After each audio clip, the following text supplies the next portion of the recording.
Solo லெவலிங்லயே ஒரு பயங்கரமான சம்பவம்னா அது ஜேஜோ ஐஸ்லாண்ட் சம்பவம் தாங்க. அந்த இடத்துக்கு நம்ம ஜின்வு தனியா போய் அந்த ஆன்டி கிங்க தோக்கடிச்சிருப்பாரு. ஆனா அந்த இடத்துக்கு நம்ம ஜின்வு போகாம வேற ஹண்டர்ஸ் போனா என்ன நடந்திருக்கும்? அந்த ஆன்டி கிங்க தோக்கடிக்க முடியுமா முடியாதா பார்க்கலாமா? அதுல மூணாவது இடத்துல இருக்குது சைனாவை சேர்ந்த நேஷனல் ஹண்டர் லியூ சி கேங். அவனை நீங்க பாத்திருப்பீங்க சீசன் 2 கடைசியில அந்த போட்ல இருந்து எந்திரிச்சு நின்று அவனோட 2 ஸ்வாட் எடுத்து ஒரு வீசினதுல அங்கிருந்து பறந்து வந்த எல்லா எறும்பும் ஒரே ஷாட்ல செத்துருக்கும் பாத்தீங்களா? என்னதான் அவன் அந்த அளவுக்கு பவர்ஃபுல்லா இருந்தாலுமே இதுக்காகலாம் அவனால ஆன்டி கிங்க கொல்லவே முடியாதுங்க. ஆன்டி கிங் இவனை விட ரொம்பவே பவர்ஃபுல். மாங்கோவாவை பார்த்தா கூட இவன் அந்த அளவுக்கு பெரிய பெரிய பீஸ்ட் எல்லாம் கொன்ன மாதிரி காட்டியிருக்கவே மாட்டாங்க. அதனால இவனோட பவர் கண்டிப்பா ஆன்டி கிங் பவரை விட கம்மியான பவர் தாங்க. அவனால நம்ம ஆன்டி கிங்க தோக்கடிக்கவே முடியாது.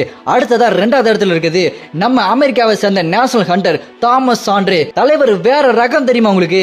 எப்போதுமே சும்மா செம ஸ்வாகா இருப்பாரு. மாங்கோவால பாத்தீங்கன்னா பீஸ்ட் மோனார்க்கு கூட தனியா போய் சண்டை போட்டுப்பாரு. அந்த அளவுக்கு ஓவர் பவரான ஆளு. கண்டிப்பா அந்த ஆன்டி கிங்க கொன்றுவாருங்க. என்ன சண்டை ரொம்ப நேரம் போக வாய்ப்பு இருக்குங்க. ஆனா கடைசியா எப்படியோ முக்கி முடங்கியோ நம்ம தாமஸ் சாண்ட்ரே அந்த ஆன்டி கிங்க கொன்றுவாருங்க. நம்ம தாமஸ் சாண்ட்ரே யாருக்கெல்லாம் ரொம்ப பிடிக்குமோ இந்த வீடியோக்கு ஒரு லைக் பண்ணிட்டு கமெண்ட்ல ரெட் கார்டின கமெண்ட் பண்ணுங்க. அடுத்ததா ஃபர்ஸ்ட் இடத்துல இருக்கிறது வேற யாருங்க? நம்ம ஜின்வுவோட அப்பா சங் ஹுவான் தாங்க. அவரு போய் சண்டை போட்டா என்ன நடக்கும்? அந்த ஆன்டி கிங்க தோக்கடிப்பாரா மாட்டாரா?